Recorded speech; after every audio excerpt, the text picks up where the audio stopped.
Jardim Elétrico Podcast. Nonsense, literatura e teatro, sem deixar de lado as frivolidades.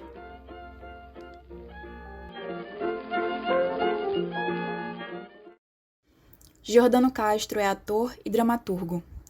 Nasceu em Recife e cursou artes cênicas pela Universidade Federal de Pernambuco, realizando também um intercâmbio internacional em estudos artísticos pela Universidade de Coimbra, em Portugal. É membro e um dos fundadores do grupo teatral Magilute. Como ator, participa de quase todos os trabalhos do grupo e é responsável por 5 dramaturgias montadas: Um Torto, Aquilo que Meu Olhar Guardou para Você, Luiz Lua Gonzaga e O Ano em que Sonhamos Perigosamente, em parceria com Pedro Wagner, além também da peça Dinamarca.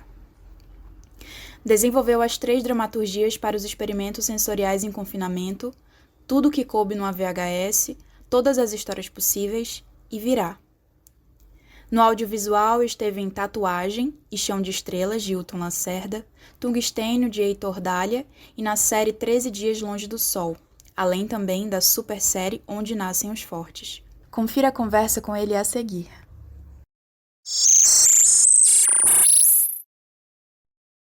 Então tá. Bom dia, Giordano. Bom dia, Maria. Eu queria fazer uma pergunta inicial e eu queria que, junto com ela, você se apresentasse para o público que está ouvindo, tá bom? Tá bom. O nosso público tem muita gente jovem que não tem muito conhecimento do que seria realmente teatro na prática. E aí eu queria que tu falasse um pouco na tua definição particular, até mesmo subjetiva, do que seria teatro para tu e, ao mesmo tempo, se apresentasse. Eu me chamo Giordano Castro. Eu sou natural de Recife, Pernambuco. Sou um dos membros e fundadores do grupo Magilute, um grupo de teatro que nasceu e foi sediado também em Recife e surgiu a partir de um encontro de alunos dentro da Universidade Federal de Pernambuco há 17 anos atrás. O grupo continua esse tempo todo em atividades ininterruptas, com 10 espetáculos montados, e durante a pandemia a gente criou também 3 experimentos sensoriais em confinamentos, assim que a gente resolveu chamar esses trabalhos, que tem em sua base uma teatralidade e que surgiu durante a pandemia para, enfim, dar continuidade às nossas atividades de alguma forma. Sobre o que é teatro, acho que muita coisa pode ser teatro, mas existe uma premissa básica, que é quase como uma teoria da comunicação, onde para que o teatro exista precisa que uma pessoa fale, outra escute e que essa mensagem seja absorvida. Para mim, não necessariamente entendida, mas absorvida. Então, se tem uma pessoa falando, outra pessoa ouvindo, essa pessoa que está falando cria uma história através do seu corpo, da sua performance, da sua maneira até de contar. O teatro já está existindo. Bonito. E onde é que entra o Magilute nessa tua definição? Não, o Magilute, ele é um grupo de atores que desejam contar histórias essas que façam parte da discussão das pessoas, que façam parte do momento, do agora. É um grupo que pensa os seus trabalhos muito a partir da relação para dissolver isso. Então, a gente tem sempre em mente, dentro dos nossos processos de criação, como é que o público vai ser abordado, atingido pela mensagem que a gente quer mandar. Assim. A gente é basicamente isso, é um grupo de atores que tem vontade, desejo, aquilo que a gente faz reverbere na vida das pessoas, de alguma forma traga algum impulso emocional, afetivo e, quem sabe, de mudança, efervescência. E tu também é dramaturgo e escreve para o grupo. Escreve peças de teatro para o Magilute. Eu queria saber como é que a literatura entrou na tua vida. Se tu começou a escrever para o Magilute ou se tu já tinha esse contato com a literatura e de escrever antes do grupo. Como foi que começou? Olha, eu sempre fui meio curioso com essa parte da escrita. Não necessariamente quando essa minha curiosidade era voltada para a dramaturgia, né? Mas, naturalmente, quando eu começo a estudar teatro e gostar, né, de ler dramaturgias como quem lê literatura também, naturalmente, essa minha vontade e essa minha escrita foi se voltando para a cena, para pensar a escrita para a cena. E soma-se e tem resultados de forma mais efetiva quando isso é criado em coletivo. Então, eu acho que hoje me vejo como um cara que escreve coisas legais, mas eu acho que a minha potência e eu consigo ser melhor naquilo que eu faço quando eu estou junto com os meus companheiros, sabe? Assim, a sala de ensaio, a criação de forma coletiva e de forma democrática, sempre escutando, abrindo mão de algumas coisas, colocando-se como pedra em outras coisas, sabe? Assim, tudo isso vai me moldando, assim. E eu acho que é isso, assim, acaba que sou escritor de processo, eu sou escritor de ouvir, de perceber o improviso, a criação do outro e tentar fazer com que aquela criação venha para o papel e depois se torne cena de uma maneira mais poluída e misturada possível, assim. Eu acho que é isso, eu sou uma pessoa que escrevo porque eu tô junto desses caras que fazem o Magilute comigo. Então, o processo de criação das peças que tu escreveu até agora para o Magilute surgiram muito desse processo do improviso junto com os atores? Sim, sim. Cada processo de montagem tem a sua peculiaridade, assim. Mas a gente trabalha muito a partir da sala de ensaio, de dispositivos e de estímulos específicos para cada trabalho, mas sim surge desse coletivo, assim. E é isso, e cada espetáculo tem um percurso diferente. Existem trabalhos que foi escrito mais a partir da sala de ensaio, outros trabalhos foram escritos mais por causa de outros estímulos, e existem trabalhos que de alguma forma eu escrevi num movimento que poderia ser, como a gente chama assim, escrita de gabinete, sozinho, mas eu nunca estou sozinho quando eu penso nessa escrita, indo para esses atores, para esse coletivo, para essas pessoas que eu trabalho junto há anos, assim. Então, por exemplo, os trabalhos foram criados dentro da pandemia, o Tudo que Coube no VHS, todas as histórias possíveis e o Virá, são trabalhos que de alguma forma não foram criados dentro de uma sala de ensaio, mas foram criados a partir da memória dessa sala de ensaio, da memória dessa relação com esses atores, com esses criadores. Então, enfim, sempre surge a partir do pensamento coletivo, mas cada um tem um caminho diferente. E tu escreve outros gêneros também? Olha, escrevo, mas não sei se é bom não. Tenho dúvidas sobre isso, assim. Existe uma coisa que eu sempre penso, tudo pode se tornar dramaturgia, sabe? E depende da forma como ela é dita e como ela se coloca. Então, assim, acaba que o meu processo de escrita não segue, por exemplo, um pensamento de uma escrita aristotélica, sabe? Assim, que vai levando a história até um conflito, para desenvolvimento daquele conflito e parte final. Não sigo muito por esse caminho.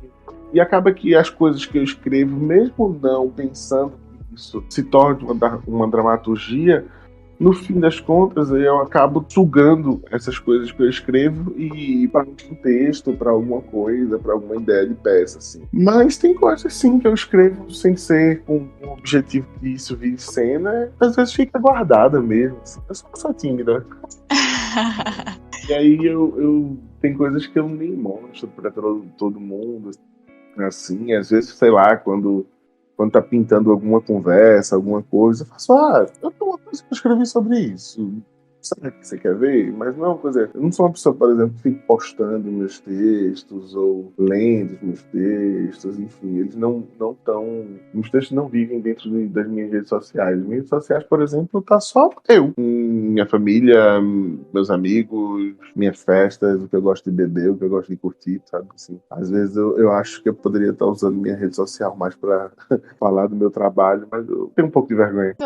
Qual tu acha que é o lugar das redes sociais quando você é artista, de modo geral? Poxa, pensamento para mim de rede social enquanto artista, fogo, porque eu comecei a me distanciar muito de algumas redes, até o Instagram, e aí como é uma que é muito da imagem, assim, um álbum de fotografias ou um arquivo de coisas da minha vida.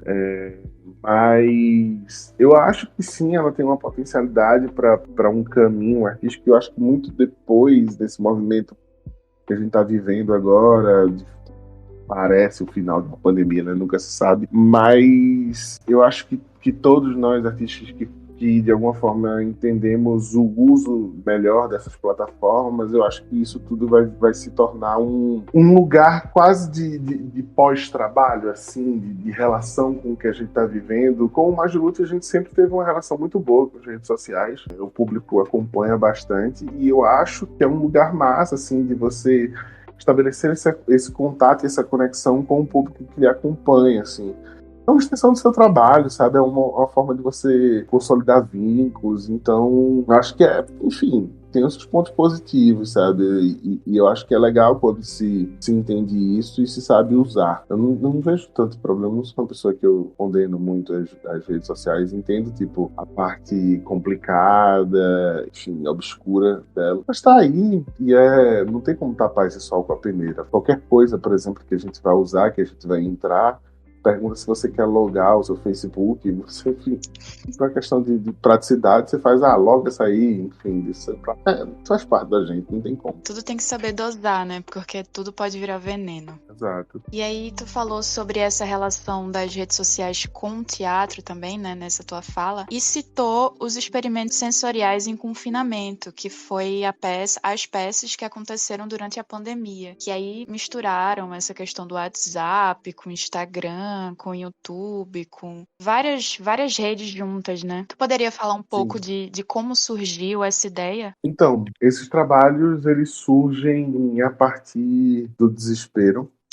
Não foram trabalhos pensados previamente, sabe, assim, uma pesquisa que se tinha, sei lá, não tinha. Esse caminho não existia, assim. Foi muito a situação de estarmos dentro de uma pandemia, sermos artistas e de nos vermos numa situação em que como é que dá continuidade ao nosso trabalho, sabe, assim, se é isso que a gente escolheu fazer de nossas vidas, como é que a gente continuaria e como é que a gente poderia fazer algo que nos desse continuidade na nossa subsistência, sabe? Assim, vive do Magilute, sabe?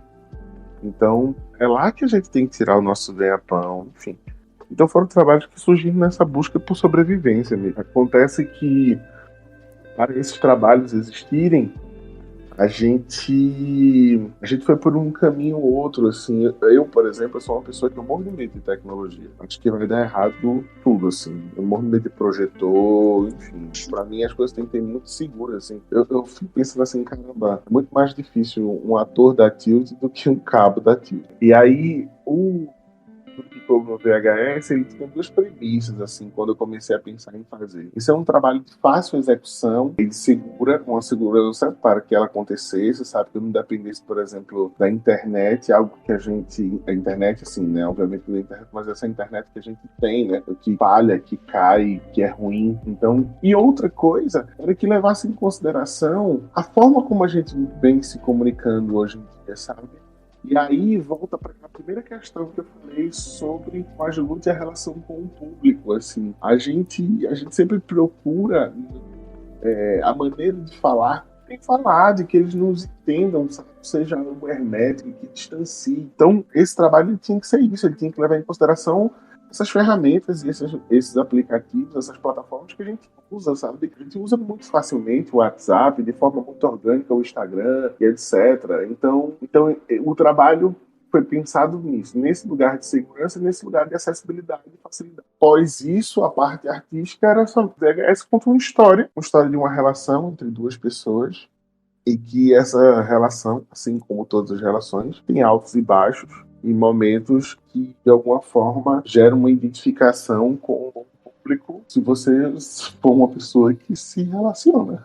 E o trabalho deu muito certo. O Tudo Que Como no VHS, a gente pode dizer que foi o trabalho que salvou as nossas vidas durante a pandemia.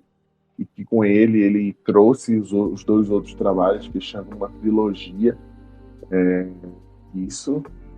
Ele teve uma aceitação e uma procura muito grande, até porque dentro da pandemia a gente foi um dos trabalhos primeiros a surgirem. e com ele também uma forma que as pessoas não estavam ainda pesquisando e fazendo, que era essa utilização dessas plataformas, sabe?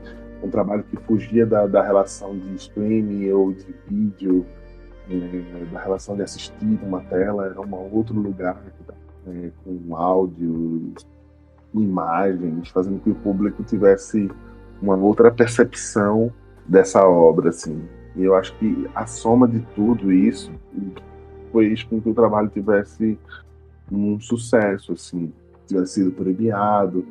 A gente ganhou o APTR do Rio de Janeiro como o melhor trabalho online. A gente fez o trabalho circular para além do Brasil por 30 países, fazendo trabalho em outras línguas também, espanhol, inglês, enfim. Foi um trabalho muito frutífero para a gente, que conseguiu também trazer um público novo para o Magilute, sabe? Eu não vi ainda nenhuma outra peça assim que fosse parecida com esse formato. A maioria das peças que eu assisti na pandemia foram todas nessa questão do streaming mesmo, né? Da gente assistindo o vídeo, no máximo estando ao vivo, né? Que foi um diferencial. Mas essa coisa de você estar em contato com a pessoa por ligação, por WhatsApp, por Instagram e criar toda uma narrativa em torno disso, eu não vi. Eu acho que foi a primeira e também a única vez que eu vi isso acontecer. Queria saber, assim, quais são as inspirações, assim, para vocês, agora falando, assim, do grupo, né, do Magilute. Como ele iniciou e quais são as inspirações, as referências que vocês tiveram para criar esse grupo? Eu acho que tem muito do Brecht, né?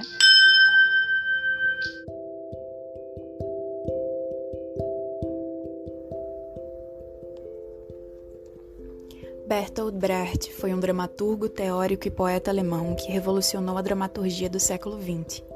Nasceu na Alemanha em 1898. As peças da primeira fase da sua obra, Na Selva das Cidades e Tambores da Noite, foram produzidas em 1922 e são ligadas ao expressionismo, demonstrando inconformismo.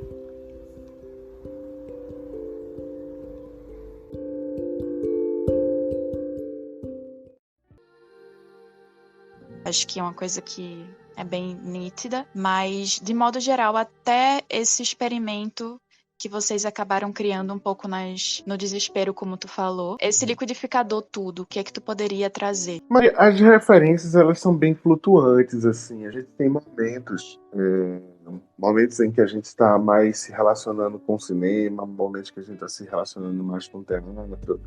Então, existe, como você falou, assim, é como se fosse um grande liquidificador e que a gente, ao tempo todo, está colocando novos elementos dentro disso.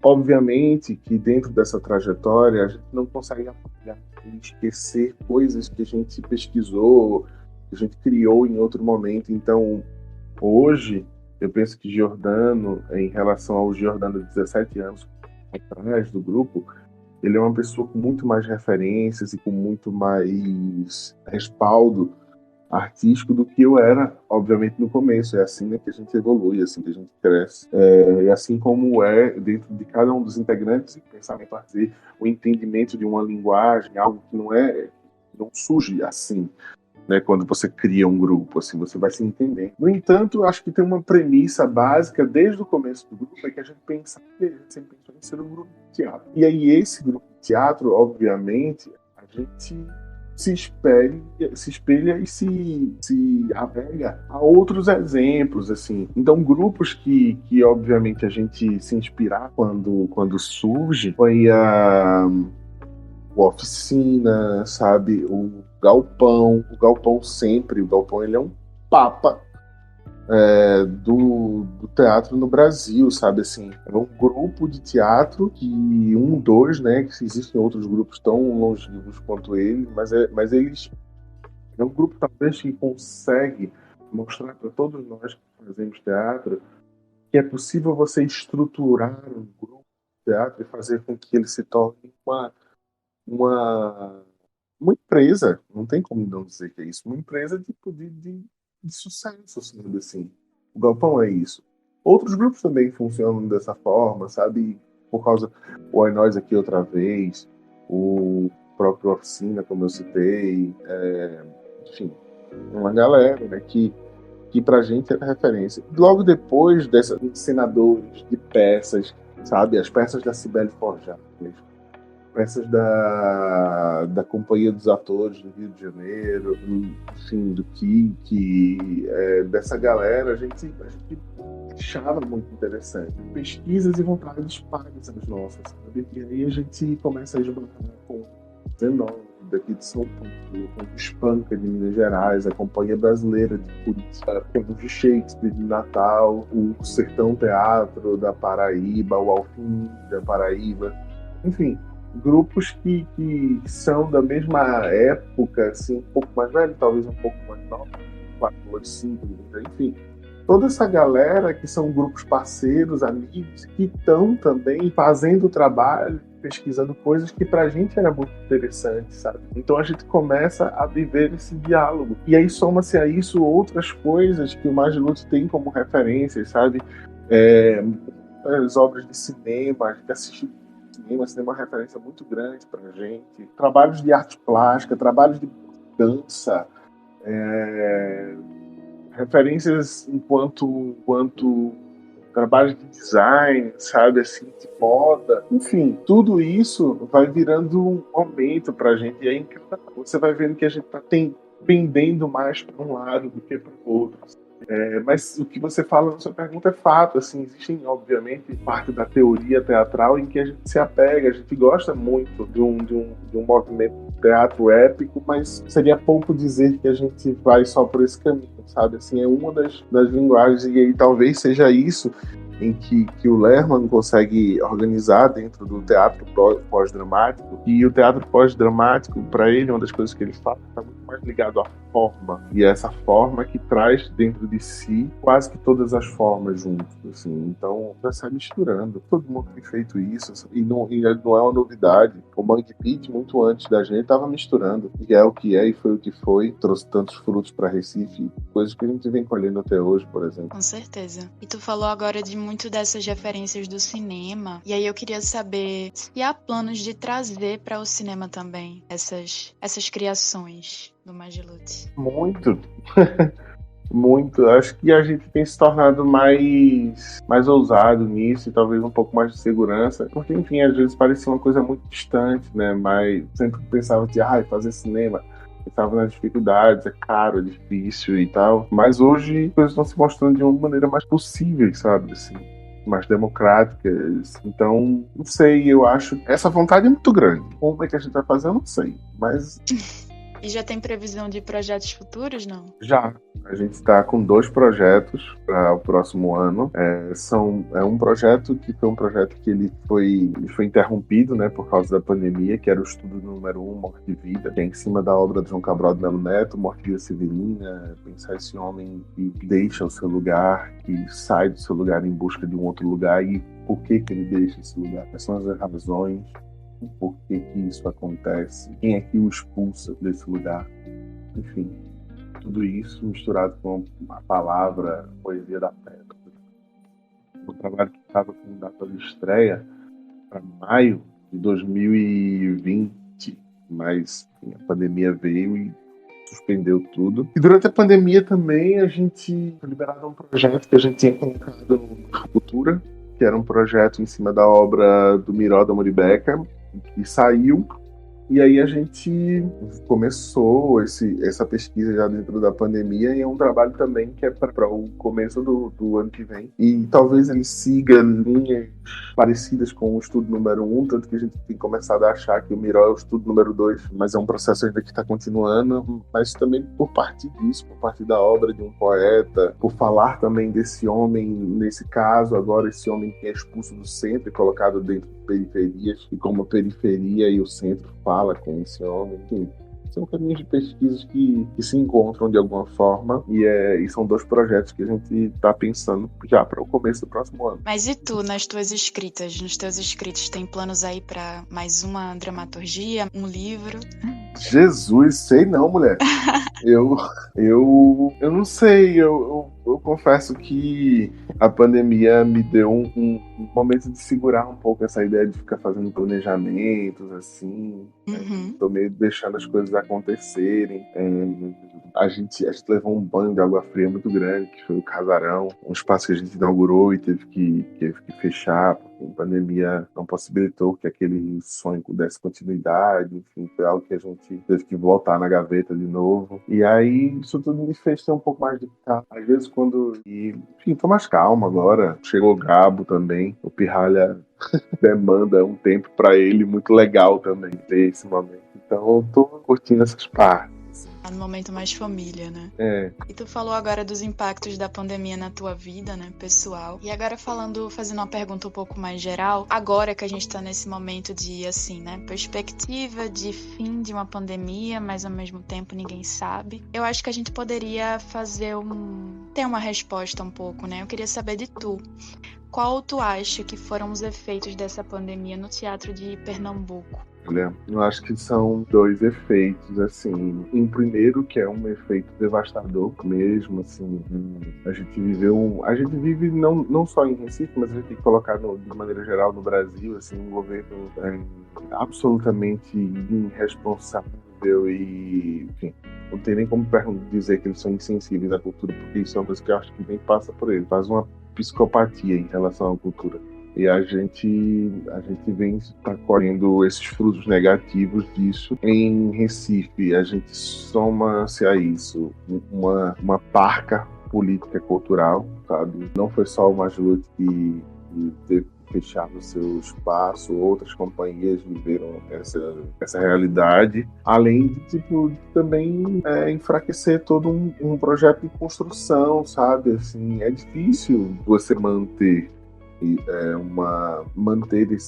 esse trabalho, sabe, assim, sem você poder estar trabalhando. Basicamente é isso, assim, sem poder fazer o que você sabe fazer. Foi bem difícil. No entanto, eu acho que existem outros pontos que a gente tem que levar em consideração. Foi assim, sobre essa pesquisa, assim, então, acho que foram muito legais também, surgiram dentro da pandemia, sabe, pensados e utilizando isso. Enfim, o teatro não morreu, não vai morrer, ele conseguiu se reinventar de alguma forma muito bem, mas eu acho que a gente vai levar uma série de marcas, de cicatrizes, que a gente só vai entender isso com o tempo, assim. Acho que sempre que se falar da pandemia vai ter sempre que falar sobre esse momento, dizendo assim, então, esse foi um momento específico de nossas vidas, né? E para nossa geração foi a nossa primeira pandemia, né? Vamos ver o que é que vai vir pela frente. Eu espero que mais nenhuma outra.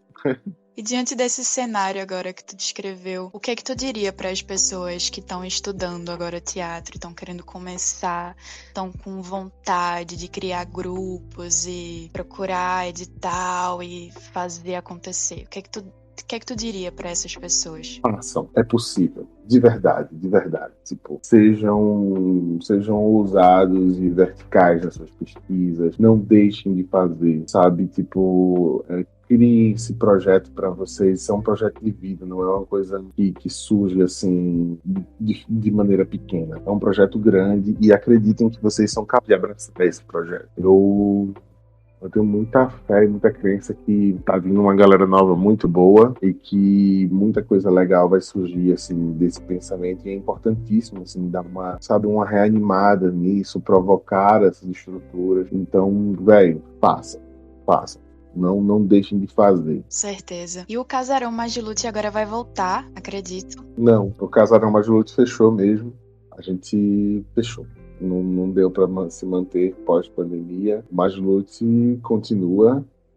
Foi uma escolha difícil, mas foi uma escolha muito assertiva, assim. Senão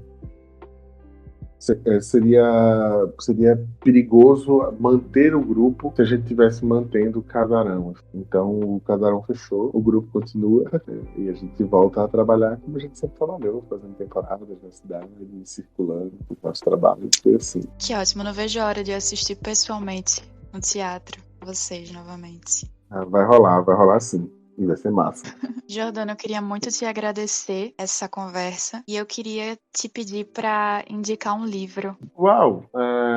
Vamos lá. Eu que agradeço Maria, esse papo eu acho muito legal. Eu sou um amante de podcasts, então é uma coisa que eu consumo muito. Eu acho que é um lugar que é importante a gente começar a ocupar, assim. Então, eu agradeço a oportunidade de estar falando com vocês, com o pessoal que está ouvindo a gente agora. E, bicho, eu amo Gabriel Garcia Marques, seria diferente.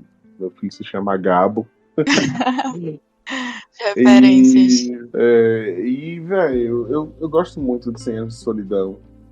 Acho um livro lindo. Acho que tem tanta coisa dentro daquele livro, assim. E aí eu indico ele, assim. Clássicos são ótimos. Clássicos são clássicos porque eles têm sempre a nos dizer muito, assim. Então, 100 Anos de Solidão, eu indico porque é bonito, velho. E a gente precisa de beleza. Com certeza a gente precisa de surrealismo, né? Acho que esse livro é um livro que todo mundo precisa ler, realmente, é uma boa indicação. Então tá bom, Jordano, obrigada. Eu agradeço novamente e até uma próxima. Até uma próxima. Beijo, Maria. Beijo, galera que tá ouvindo a gente. Tchau, tchau. Tá.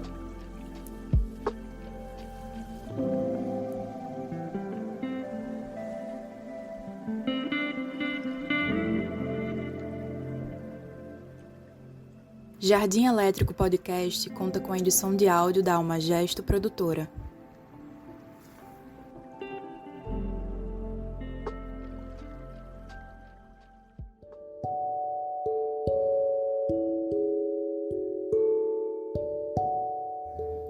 E se você gostou do programa e quer me ajudar de alguma forma, envie o teu feedback com algum elogio, crítica ou sugestão para o Telegram do programa. É só digitar Jardim Elétrico Podcast. Não tem mistério, é fácil de encontrar. E se você quiser me ajudar financeiramente com alguma quantia, acesse o Apoia-se do programa. apoia.se/Jardim Elétrico Podcast. Obrigada.